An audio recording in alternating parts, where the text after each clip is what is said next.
Bonjour chers amis téléspectateurs de Nansouba Week et bienvenue dans ce nouveau numéro de votre émission. Nansouba Week, nous sommes le dimanche 22 février 2026 et comme toujours on commence cette émission avec la grogne matinale. S'en suivra bien évidemment Bédi. Aujourd'hui on va à la découverte d'un cordonnier ici même en Parakou. On va dans son univers pour savoir un peu ce qu'il fait.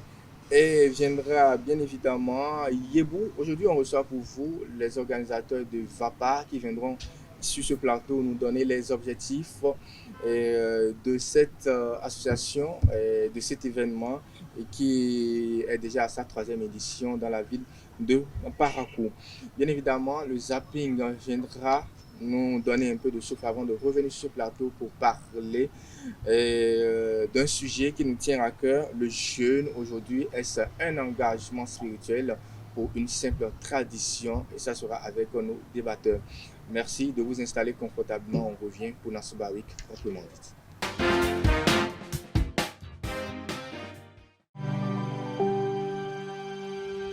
Tu viens d'avoir le bac ou tu veux te reconvertir dans un domaine d'avenir, faire le choix du numérique et rejoindre l'école supérieure d'administration, d'économie, de journalisme et des métiers de l'audiovisuel, ESAE. De nouvelles filières sont disponibles dès cette rentrée: informatique et multimédia, informatique industrielle et maintenance, réseau informatique et télécommunications, système informatique et logiciel, sans oublier les filières initiales: administration générale, administration des finances, administration des affaires, sciences juridiques, sciences économiques, sciences de gestion, journalisme et métiers de l'audiovisuel. ESAE est disponible sur 4 sites: Cotonou-Badjoumendé, Cotonou-Akpakpa, Abomey-Calavi et Parakou. Pourquoi choisir l'ESAE? Des formations conçues pour le marché de l'emploi, des enseignants expérimentés et passionnés, des infrastructures modernes avec équipement de pointe, des opportunités de stage et d'emploi garanties. Les inscriptions sont en cours et les places sont limitées. Ne rate pas ta chance.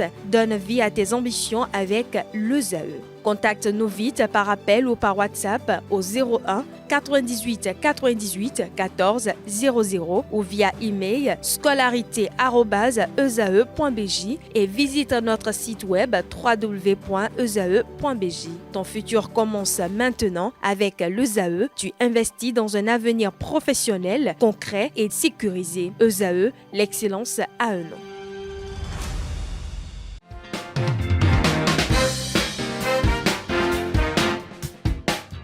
De nouveau, bonjour chers amis téléspectateurs de ESAE TV.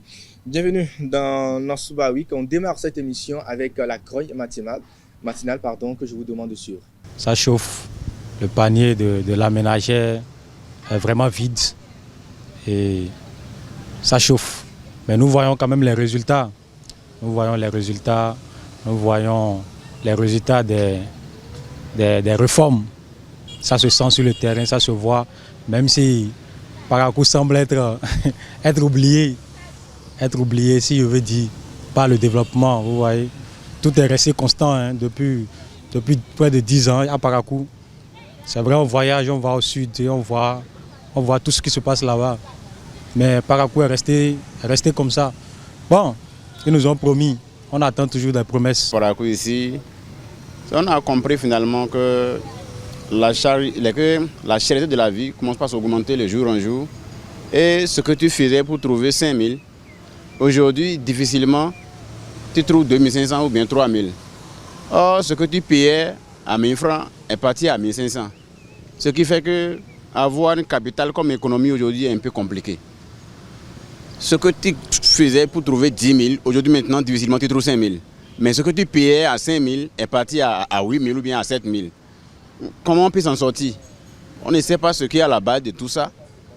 Tout est cher, mais ce qu'on fait pour gagner ne s'augmente pas. Ce qui fait que difficilement on arrive à s'en sortir. Celui qui mangeait 3 fois, difficilement il mange 2 fois aujourd'hui. Ce n'est pas parce qu'il est paresseux.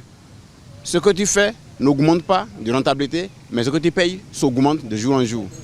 On ne peut pas. Ils nous ont promis beaucoup de choses. Par exemple, l'Asfata est lancé récemment.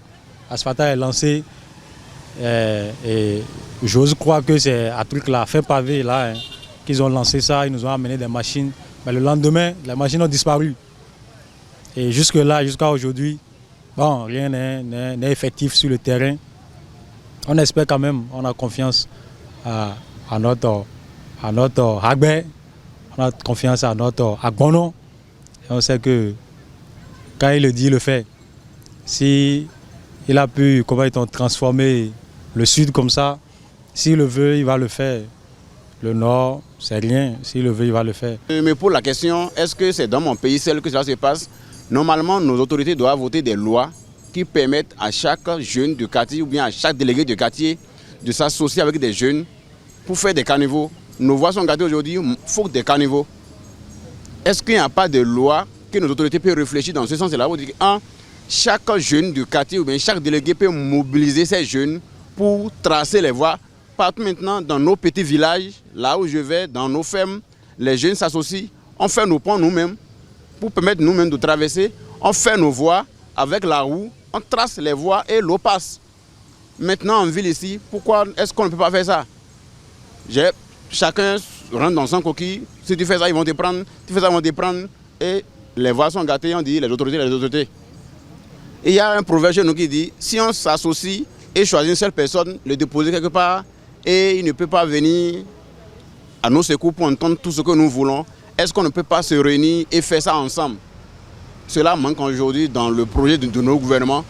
Il faut avoir un projet dans ce sens-là où, dans chaque quartier, il faut avoir des associations qui peuvent permettre ou contribuer au développement et non, ça attendre pour que le gouvernement vienne faire tout en même moment. Parce que la voie que Talon passe chez lui, ce n'est pas les mêmes voies que nous passons ici. Et comment il peut régler tous nos voies? Est-ce qu'il a déjà fait là où il est là-bas? Oui, l'insécurité. Qu'est-ce qui cause cela? Vous allez constater que Poyoguera, c'est une zone où toute la population de Parakou, c'est là ils versent leurs ordures. Et puisque la voie aussi n'est pas praticable. Surtout quand il a plu, c'est qu'on ne peut même pas prendre par là. Vous voyez? On ne peut pas prendre par là. Et il y a ce souci-là qui cause souvent des problèmes. Aussi l'électricité, les lampadaires dans la zone, ça manque. Sur la piste là, à côté là, on ne peut pas prendre par là la nuit. Vous voyez? Or, si la voie là a été arrangée et que ils ont arrangé cette voie, je pense que au moins la sécurité y est. Et s'il y a allumé sur cette voie de Poyoguera, je pense que l'insécurité dont nous parlions, au moins, ça c'est un peu mieux. Quand vous allez à Dama, il y a déjà des maisons pas possibles. Mais vous voyez le pont, quand il pleut, quand tu es de l'autre côté de la ville, quand il pleut, tu ne peux pas retourner à la maison. Hein. Ça fait le lendemain, avant que tu ne retournes à la maison. Le pont est à côté, c'est carrément à côté. Et c'est comme ça des pertes en vies humaines chaque fois. Hein. Il faut que vraiment le gouvernement en parle. Et quand vous prenez encore, vous voyez, Poyoguera, il y a une voie là, Poyoguera là. Ce n'est pas la peine. On ne dirait même pas que c'est Parakou. On ne dirait pas que c'est Parakou. Hein? Le pont, c'est que la ville est divisée en deux, carrément. Et il faut passer par vraiment un pont. Je ne sais pas si c'est du ravin ou bien comment les géographes appellent ça. Vraiment, c'est trop. C'est trop. Ça ne va pas. Il faut que le gouvernement aussi vraiment penche. Le Bénin, ce n'est pas que le sud. Le nord est là. Pensez à nous. Merci.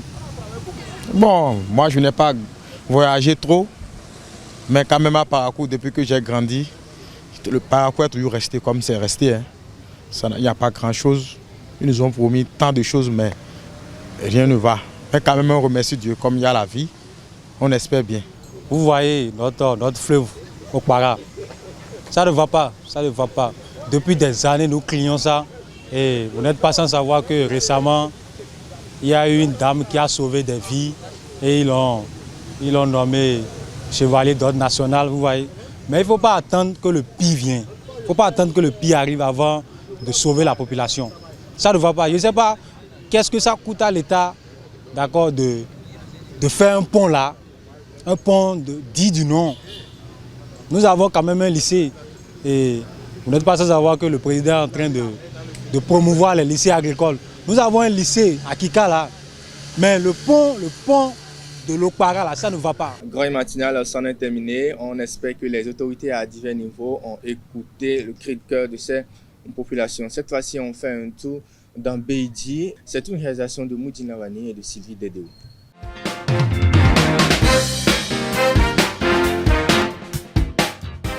Bonjour Marcel, internaute de Zaïre Télévision. Bonjour à vous également. On ne finit jamais d'apprendre, dit-on, chaque jour une nouvelle découverte. Aujourd'hui, je vous amène à la rencontre d'un monsieur un peu spécial. Il est actuellement en exposition à la foire régionale de l'artisanat à la place Tabera. Il s'appelle Mama Isiaka et il redonne vie aux punais gâtés. Qu'est-ce qu'il fait exactement? Il transforme ces punais gâtés en chaussures, en objets d'art et également en pose-pied. Allons à sa découverte ensemble.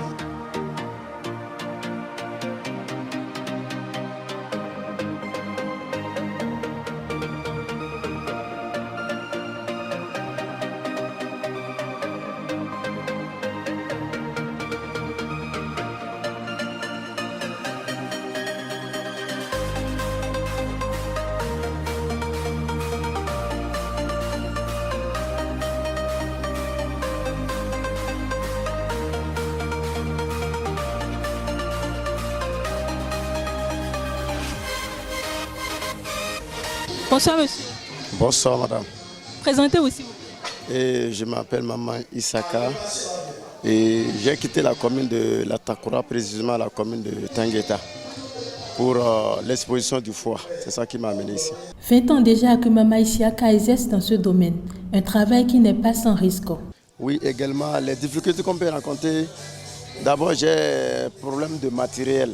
Après je vais vous présenter les matériels que je travaille avec. Vous allez constater que c'est un travail à risque, mais quand on est habitué et puis on se contrôle, pour se blesser c'est un peu moins.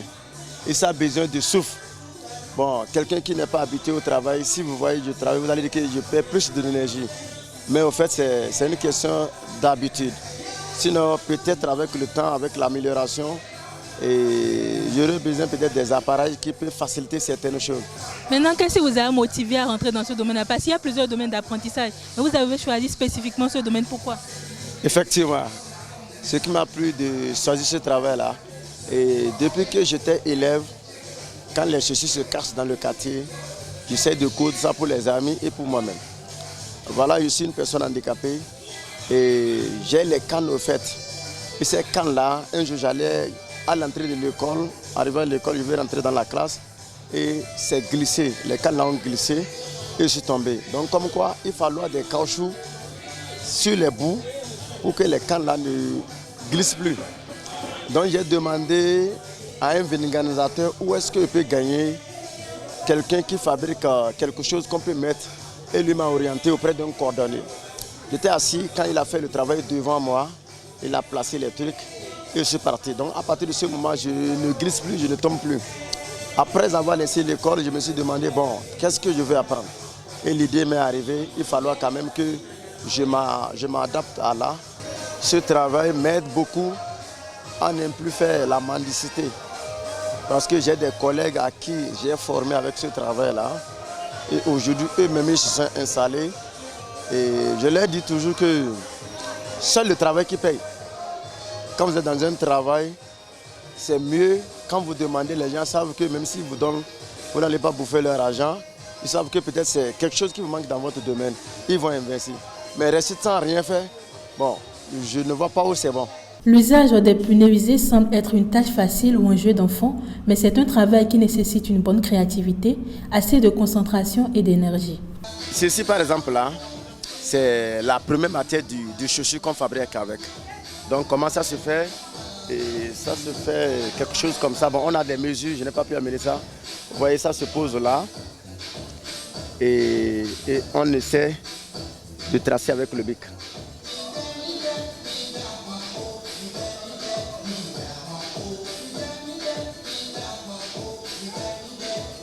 Bon, je ne sais pas si vous avez vu, c'est ça. Donc ça se fait comme ça. Et après, on a le couteau.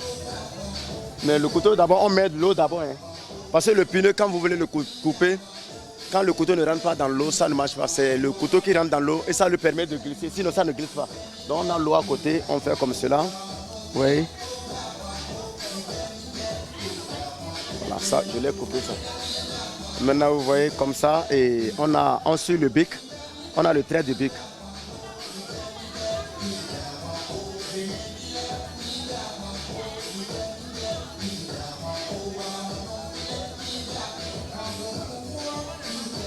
Oui, c'est la forme ça. Ça sort comme cela. Et là, ici, c'est les trous qu'on fait d'abord. Là où la corde va passer. Voilà la corde. Voilà la partie également qu'on va monter également.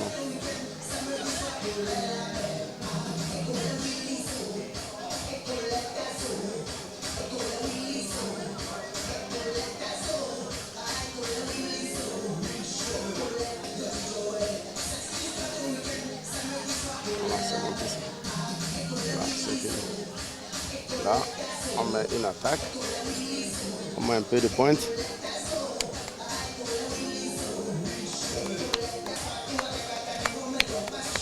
Voilà, c'est monté.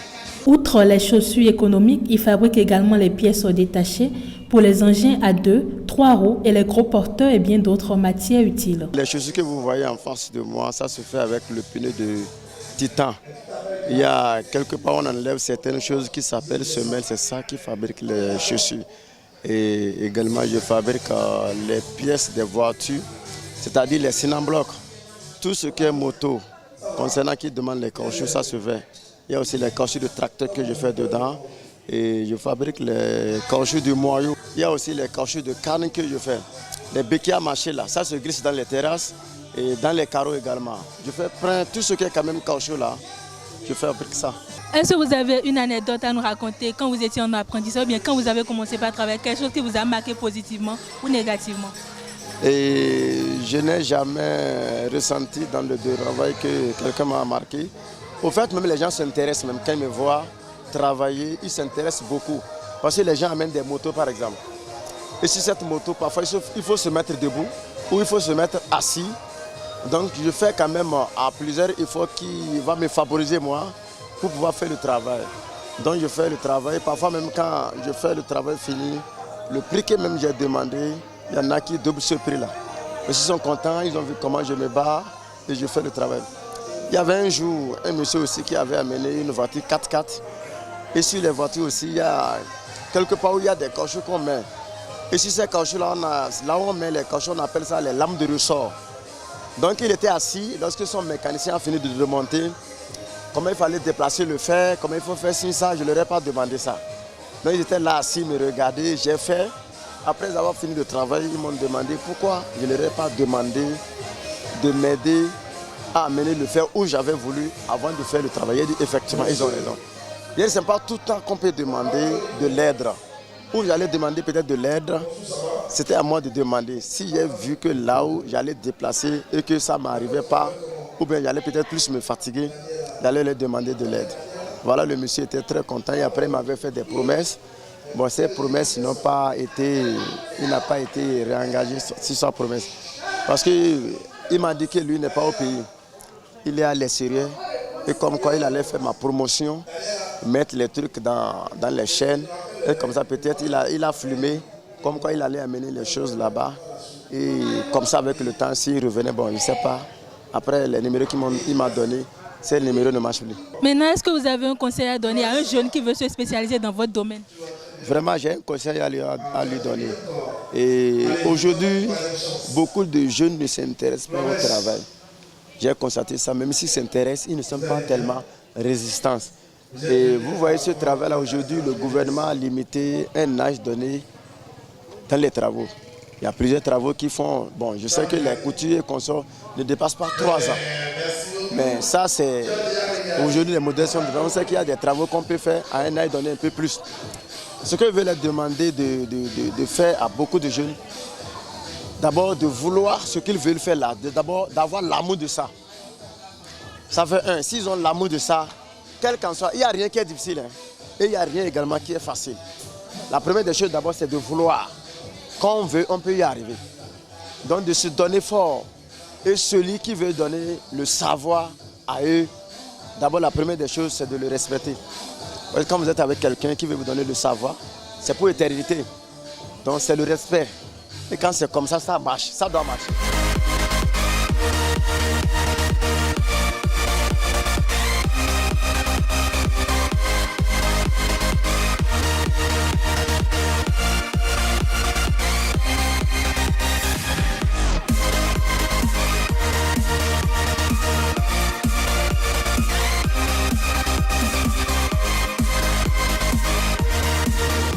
suivi avec moi, vous avez suivi le parcours de M. Mama Isiaka. Malgré son handicap, il a su se battre pour réaliser ses rêves. Sachez-le, l'handicap ne doit pas être une barrière pour l'aboutissement des rêves. Et sachez-le également, le paresseux aura toujours tort. À très bientôt Marcel pour un nouveau numéro de Beidi. Merci à Mouidine, merci à Sylvie Dedeo pour ces belles images. On espère que tout un chacun de nous, on a essayé de suivre un peu et de savoir comment ça se passe dans l'univers de cet artisan-là. On va forcément y faire un tour et un de ces jours. Et donc, merci. On va installer Yebou. On va dans le marché cette fois-ci pour recevoir pour vous les organisateurs de Vapar Art, de Vapar, qui viendront nous parler de l'association, nous donner les objectifs et également les perspectives sur ce plateau. C'est dans Yebou.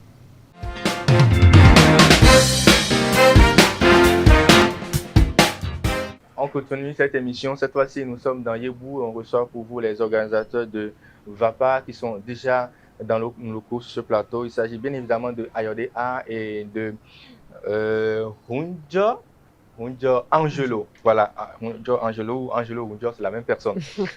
Alors, vous êtes des organisateurs de Vapar A, un événement, ou du moins c'est une association, vous aurez le temps de nous expliquer ça, d'où cette première question qui est de savoir c'est quoi et que signifie donc Vapar.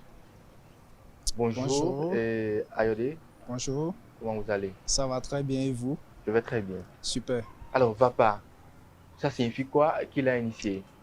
Vapar, pour le définir, Vapar c'est un village des Amazones photographes d'Afrique. Oui. Dont vous avez devant vous le promoteur.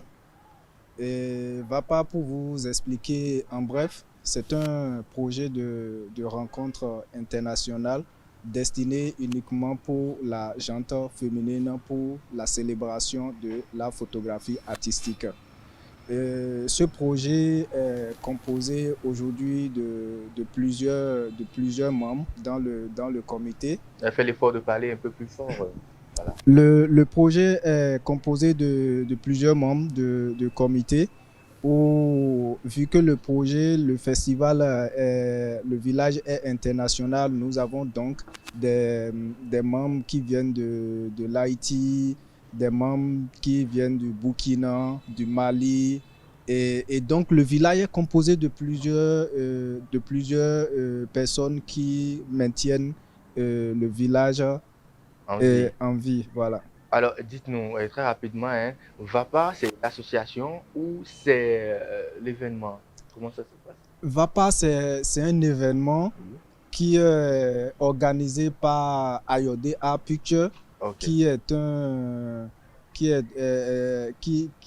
fait de l'art, de la photographie. Qui fait de la photographie. Ok, là c'est plus clair. Et alors quelle est votre mission principale? Notre mission principale, c'est de contribuer au développement de la photographie d'art, à l'autonomisation de la femme et à l'émancipation également de la femme dans le domaine. Voilà, ça voudrait dire que vous avez fait l'option de mettre en lumière la femme à travers la photographie. C'est ça. Alors, et Angelo, bonjour. Bonjour Marcel. Comment vous allez? Ça va très bien. Faites un coucou à nos téléspectateurs. Alors Angelo, vous êtes également dans l'organisation de tout ce qui concerne le Vapar. À vous, je vais vous demander, alors dites-nous quelle est la vision que vous poursuivez à long terme? Merci pour donc cette question. En fait, nous parlons ici d'un village. Et un village a des normes qu'il faut respecter. Quand bien même c'est de la photographie qu'il s'agit, il y a toujours dans un village un chef de famille ou un chef du village. Donc Osé, il est le promoteur, je suis le chef du village. Oui. Donc en termes d'organisation, des décisions... Et nous sommes les sujets. Bon, vous êtes les habitants. Vous êtes les habitants. Et donc notre vision à long terme, notre perspective à long terme, c'est de créer au cœur d'une ville, oui, puisque l'événement se déroule à Parakou, un village qui ne parle que de la photographie artistique. Donc un village où se réunit, je peux dire, uniquement la gente féminine. Donc, ce n'est pas qu'on met de côté les hommes. Parce que d'abord, quand on prend la photographie en général, qu'elle soit moderne, naturelle ou artistique, les femmes sont rares. Pas qu'elles n'ont pas la compétence, mais elles aiment rester dans leur zone de confort. Vivre un peu en claustration, ne pas se faire découvrir. Donc, ce village est créé pour mettre une lumière sur elles. Donc, notre vision, c'est d'avoir ce village, donc à travers l'événement VAPA, chaque année, qui est un événement annuel. Mais avec le temps, on verra, parce qu'il y a un projet en vue où on aura changé un peu le déroulement du festival. Du festival. Voilà, donc où des femmes viendront de partout. De partout. Oui, en Afrique, dans le monde. Et de façon annuelle, se réunir autour d'un sujet, d'un thème dans ce village, à travers leurs différentes œuvres artistiques. Alors, VAPA existe déjà, ça fait combien d'années? Nous pouvons dire que VAPA, si je dois tenir compte de cette année, ça fait déjà 3 ans. Voilà. Parce que cette année, nous sommes en train de mettre les petits plats déjà dans les grands pour la réussite de l'édition 3. Voilà, pour la réussite de l'édition 3, mais on voudrait un peu s'attarder sur vos activités. Quelles sont les activités que vous menez au sein du VAPA?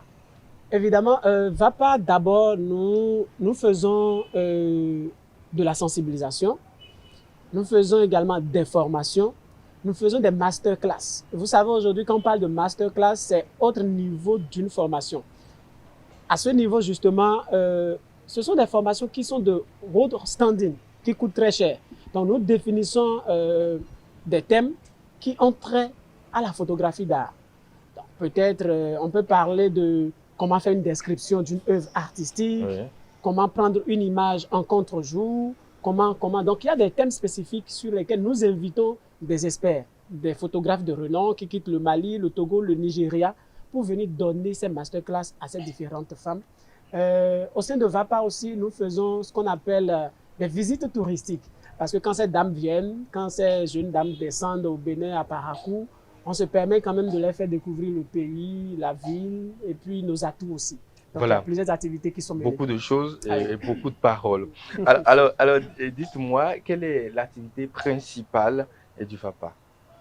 L'activité principale, c'est le rayonnement, donc à travers l'objectif et le boîtier, donc la caméra de ces Amazones, le rayonnement de ce que le commun des mortels n'arrive pas à connaître ou à découvrir. Exemple, si on prend une photo de vous en tant que journaliste là, qu'est-ce qu'on peut ressortir de cette image qui parle artistique, qui vient montrer le volet artistique? On dira que j'ai une grosse tête. Pas nécessairement. Pas nécessairement. Donc, c'est en réalité ce côté spécifique de la chose que nous sortons, que nous montrons à travers les œuvres de ces différentes dames. Ayodé A, je vais m'adresser à vous et vous demander quel est le projet qui vous a le plus marqué au sein du VAPA, déjà 3 éditions passées. Le projet qui nous a déjà plus marqué, il faut dire que, étant donné que nous avons plus notre vision à plus travailler avec les femmes, nous avons plusieurs d'autres événements que nous avons organisés parallèlement à cela avant d'arriver au village. Parce qu'on se dit tout de suite, quand tu donnes des conseils à quelqu'un et que toi-même tu n'es pas exemplaire, je pense que le conseil n'est pas le bienvenu. Et donc, nous avons pensé tout de suite à initier un projet que nous avons appelé IFEPA, Initiation de la gente féminine à la photographie d'art. Et après ça, nous avons pu avoir un challenge que nous avons appelé Challenge Femina Photo, toujours dans l'objectif de contribuer à l'émancipation et à l'autonomisation de la femme, afin que les femmes ont désormais leur mot à dire dans la photographie d'art, puisque nous avons constaté avec amertume que ces femmes sont presque inexistantes dans le domaine. Je ne le dis pas parce que vous aurez constaté, nous sommes 6 ici, il n'y a aucune femme. Hein, donc voilà. Bon, ici, il y a quand même des femmes. Ici présentement. Ok, merci beaucoup Ayodé A. 3 années, 3 éditions déjà, nous sommes dans la 3e année. Forcément, pour de telles organisations, il y a des difficultés. Dites-nous lesquelles vous avez rencontrées au cours du chemin, Angelo. Les difficultés, ça fait rire, mais bon, ça existe. Vous savez, la première des choses qu'il faut reconnaître, c'est que quand vous êtes jeune et vous avez un projet ambitieux, Oui. tout de suite, les gens ne croient pas en vous. Donc, c'est comme si laissons-les se débattre et bon, avec le temps, voyons ce qu'on peut leur faire. Donc, quand on parle de difficultés, vous savez déjà, organiser un village, un événement qui regroupe des femmes qui doivent quitter un autre pays avec leur climat, leur situation géographique et autres, ça parle d'abord de l'argent. Il faut pouvoir les héberger, les nourrir pendant tout le long du festival, puisque ça s'étend sur 5 jours. Donc, l'hébergement sur 5 jours, restauration sur 5 jours, une peut tomber malade ou peut avoir un petit malaise, il faut pouvoir subvenir à ses besoins. Le déplacement à l'interne, vous voyez, c'est déjà beaucoup de choses. Donc, il y a le financement, en tout cas, jusque-là, nous sommes en train de voler de nos propres ailes, voilà, parce qu'on n'a pas encore quand même un financement.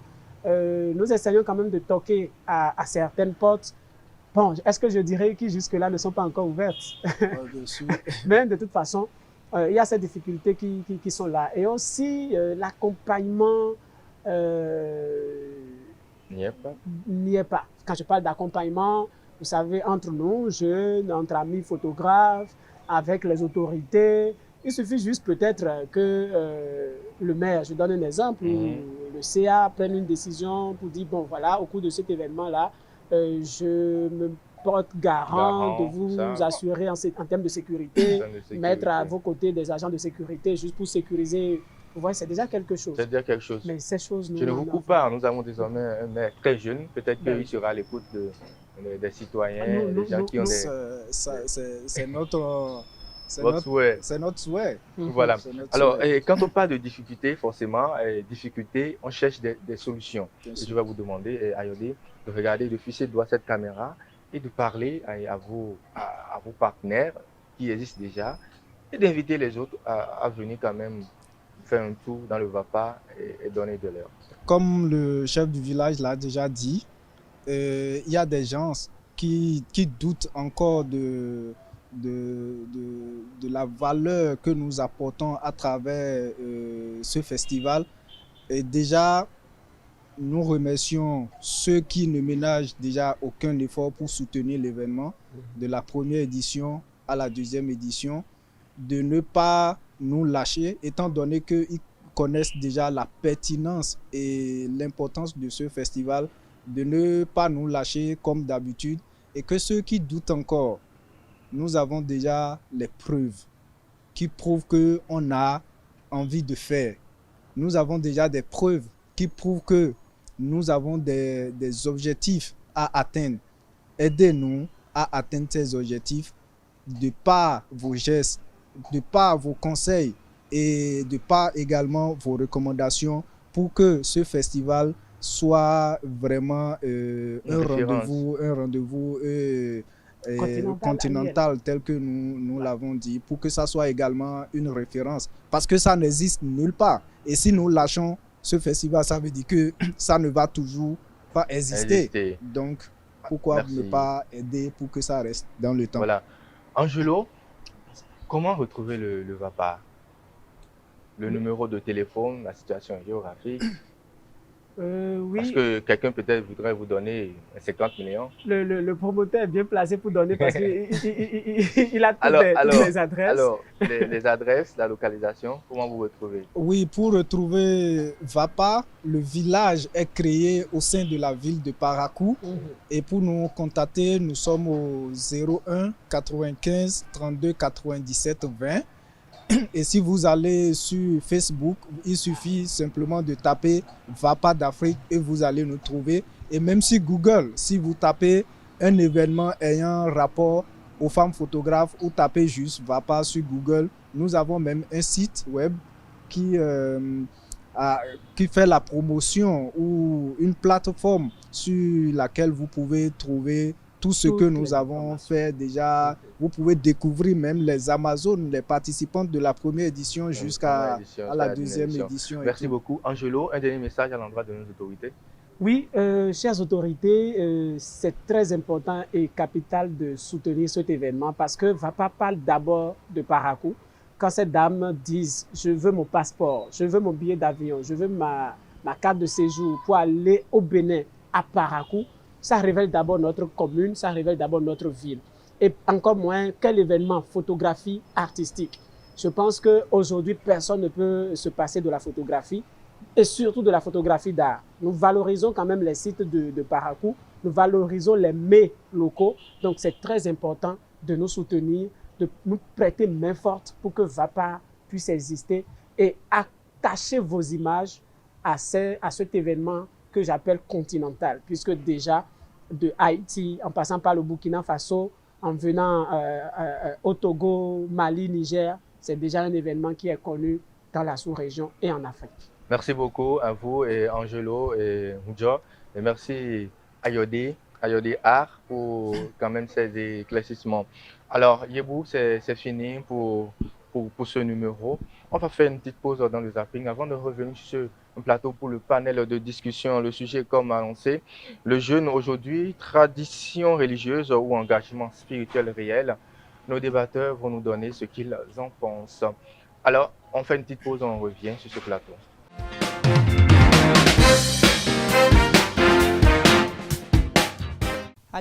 Il fallait que les romans télécatères, il fallait que nous. Quand il romans télécatères, il fallait qu'ils vont souvenir sous bouli. Quand il fallait que nous bouli, il fallait que nous goudron taïs, il fallait que nous bouli ça y otal. Pour portable au tata il bon. Pour tata il bon. Mais il fallait une peine au morgue, il fallait que peu morgue, pas que peu morgue na gana. Il fallait une sous bouli gana kini, go local go pour tata nous. C'est pas bon.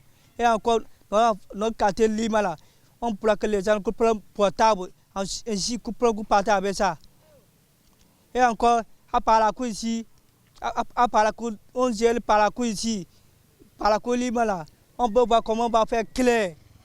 Et ça va marcher bien. Et encore, comment on va faire notre quartier Lima, le cas propre. Et santé, le cas bien propre. Et la voie, le cas passer propre. Et voir le cas bien propre. Et la voie, le gars portable, le gars prend tout. On veut notre quartier, on va clair.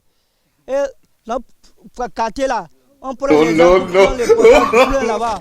On fait ça propre maintenant. C'est pas bon. On va le mouton, qu'on va à quelque part là-bas. C'est pas bon. Et encore, on prend le mouton, qu'on va chez un gars, on prend la voie n'est pas, on dit, ils vont faire, ils vont faire, c'est pas bon.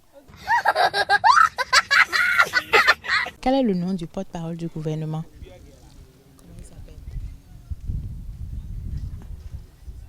Lucifié.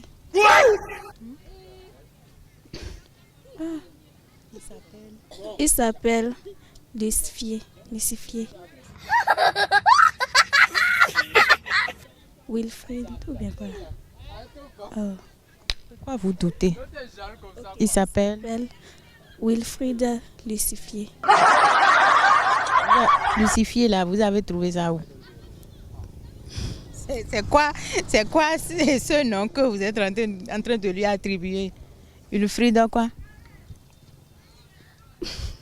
Il y a quelqu'un qui s'appelle Lucifié. Hein? Il s'appelle Wilfried Léandre Ongbeji. Sinon, il va se fâcher si jamais il entend ça. Conjugue-moi le verbe parcourir au futur simple de l'indicatif. Je parcourrai. Tu parcourras. Il parcourrit. Nous parcourrons. Vous parcourrez. Ils parcourront. Conjugue-moi le verbe pouvoir au futur simple de l'indicatif. Au futur simple. Pouvoir. Verbe pouvoir. Futur simple de l'indicatif. Futur simple. Pouvoir. Je pouvais.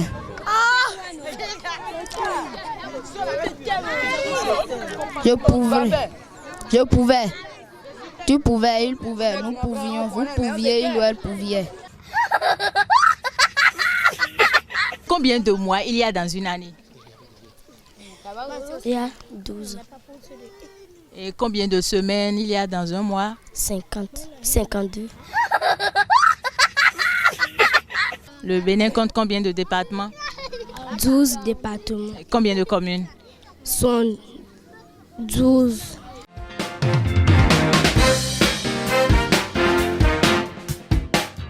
On finit cette émission ou ce numéro, pardon, de Nansoubawick avec le panel de discussion. Et aujourd'hui, le sujet est de savoir le jeûne aujourd'hui, tradition religieuse ou engagement spirituel réel. Sur ce plateau, j'ai encore Ayode A et Angelo Unjo qui vont nous donner de façon, en tout cas brève, leur appréciation et leur compréhension de ce qui se passe au niveau du jeûne aujourd'hui. Je vous rappelle que nous sommes dans le jeûne musulman et également le jeûne chrétien au niveau des catholiques actuellement.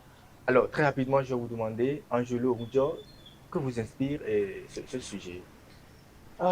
Ce sujet, moi, m'inspire beaucoup de choses.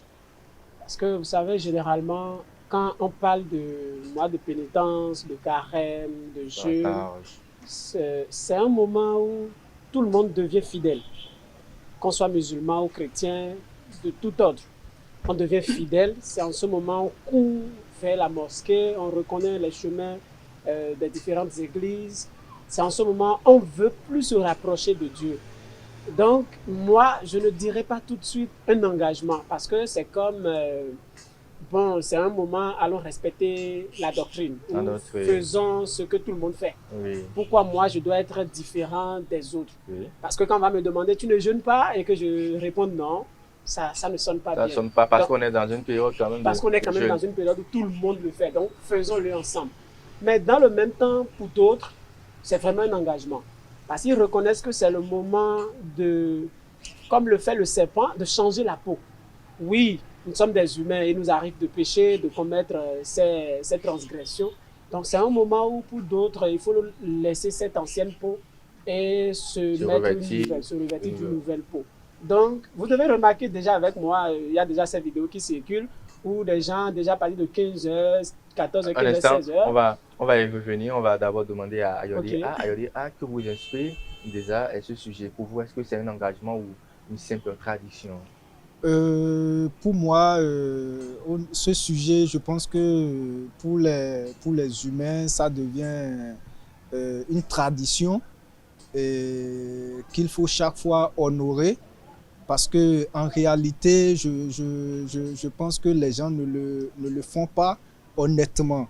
Mais parce qu'il y a tout le monde qui le fait, il faut être aussi dans les rangs, tel que les gens le disent. Et honnêtement, moi, je pense qu'il ne devrait pas avoir une période similaire ou une période pareille, spécifiée pour le faire, puisque étant donné qu'on peut jeûner à tout moment, et on peut prier à tout moment, mais quand c'est arrivé, c'est pas nous qui l'avons initié, hein, mais selon ce qui était déjà écrit, que ce soit dans la Bible ou que ce soit dans le Coran, c'est déjà une tradition. Et donc, de toute façon, les humains gèrent, ça reste à désirer. Ça reste à Est-ce que vous pensez que cette tradition est utile pour, en tout cas, la vie spirituelle de tout un chacun? Angelo.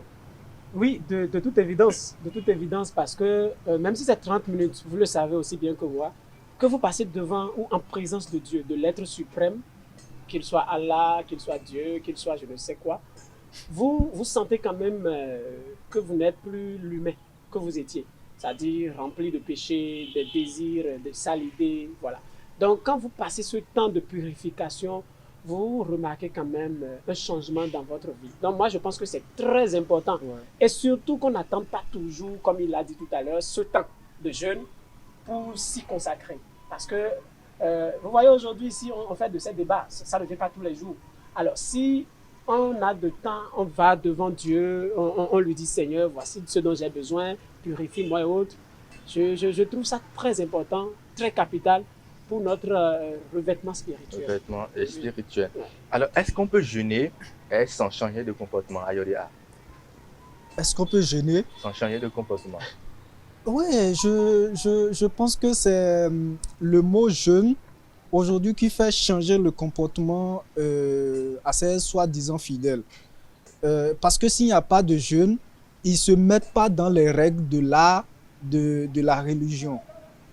Vous comprenez? Donc, pour le jeûne, les gens changent de comportement.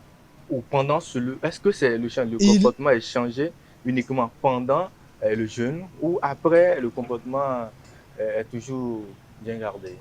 Pour moi, le comportement est changé au cours même du jeûne. Parce que quand tu regardes le comportement de certains avant et après le jeûne, tu constates qu'en réalité que c'est pendant la période de la jeûne que les gens essayent de se mettre en règle. Oui. Sinon, à part ça, ce n'est pas en réalité ça. Ça voudrait dire, si on doit s'en tenir à ce que dit Ayodé, ça veut dire qu'après le jeûne, en tout cas après les 30 jours, et pour les musulmans ou après les 40 jours pour les chrétiens, on revient comme on était avant.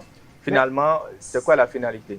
Merci. La finalité, c'est que le jeûne qu'on vient de faire est détruit. Parce que si on a eu un changement de comportement au cours du mois de jeûne ou bien du mois de la prière, de tout ce que nous faisons, et que juste au soir, c'est-à-dire le dernier jour, on retrouve ces mêmes personnes qui étaient pieuses, qui priaient, qui jeûnaient, qui mangeaient rarement, se retrouver encore devant les boissons, des bouteilles de boissons, parce que bon, on dit le Ramadan est terminé, ou on dit le mois de jeûne catholique est terminé, on reprend encore avec la même vie. Ça veut dire qu'en réalité, rien n'a changé. C'est comme quelqu'un qui a pris un mois pour creuser une fosse septique et déjà au lendemain, donc après, donc le 32e jour, 31e jour, a déjà commencé par fermer cette même fosse-là. Donc c'est un peu cette caricature que moi je fais de la situation. Donc je pense que c'est toujours important de maintenir cette flamme qu'on a attisée avec notre Dieu, avec notre suprême, même après le temps de jeûne, pour toujours avoir cette ouverture spirituelle et cette protection spirituelle. Ce que vous dites est quand même caricaturé par le fait qu'actuellement, il y a beaucoup d'activités qui ne marchent pas parce que, effectivement, nous sommes dans la période de jeûne. Mais au lendemain, en tout cas, tout revient. Le 31e jour. Ouais, tout revient parce que lors du jeûne, par exemple, les gens se disent que on n'est pas obligé peut-être de beaucoup discuter avec des gens en vue de ne pas faire de haram. Ouais. Tu vois, donc c'est ce qui fait que les gens se réservent pendant ce période-là. Ils se réservent vraiment pour que, en réalité, ils ne fassent pas des péchés. De péchés.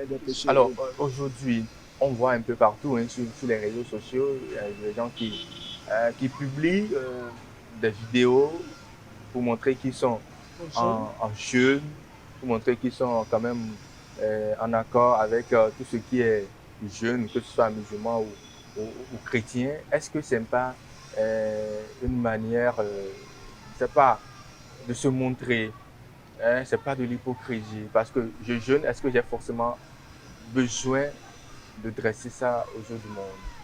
Évidemment, vous savez, dans les Saintes Écritures, bon, parce que je ne l'ai pas encore lu dans le Coran, parce que dans la Bible, j'ai quand même lu, où il est dit « Mon peuple périt faute de connaissance ». Vous savez, même dans la Bible, c'est dit « Si vous voulez jeûner, ne soyez pas comme les pharisiens hypocrites ». C'est-à-dire ceux-là qui s'exhibent, qui attachent la bouche, qui crachent à tout moment, enfin, les gens qui montrent vraiment qu'ils sont en moment de jeûne. Mais soyez relax comme vous étiez. Et quand vous avez envie de vous adresser à votre Dieu, entrez dans le lieu secret. Donc moi, je pense qu'en réalité, c'est ce qui devrait être. Je n'ai pas besoin... Je dois être secret. Je n'ai pas à vous prouver que j'ai 100 000 dans ma poche ici. Je vous vends quoi? Ah ouais. Mais que je vienne sur ce plateau... Vous avez 100 000 dans votre poche là? C'est pour me braquer.